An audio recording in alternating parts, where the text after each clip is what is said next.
दरम्यान राष्ट्रवादी अजित पवार गटामध्ये मोठे फेरबदल होण्याची शक्यता आहे। पक्षातील महत्त्वाच्या पदांवर नवीन नियुक्त्या जाहीर होणार आहेत। राष्ट्रवादीचे प्रदेशाध्यक्ष पदासाठी आता अनिल पाटील, त्याचबरोबर धनंजय मुंडे आणि माणिकराव कोकाटे यांचं नाव चर्चेत आहे। तर महिला प्रदेशाध्यक्ष पदाची रिक्त जागा देखील लवकरच भरण्यात येणार आहे। यासाठी वैशाली नागवडे यांचं नाव सुद्धा चर्चेत असल्याचं कळत आहे।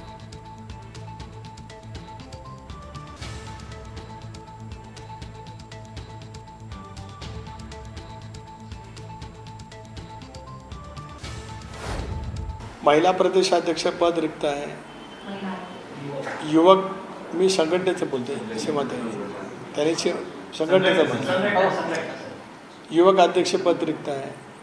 विद्यार्थी संघटनेचं सुद्धा पद, आज या पदावरती प्रशांत कदम काम करतात, पण ते त्या ठिकाणी दीर्घकाळ काम करतात। तो एक मुद्दा पक्षाच्या चर्चेमध्ये जरूर त्या ठिकाणी आहे।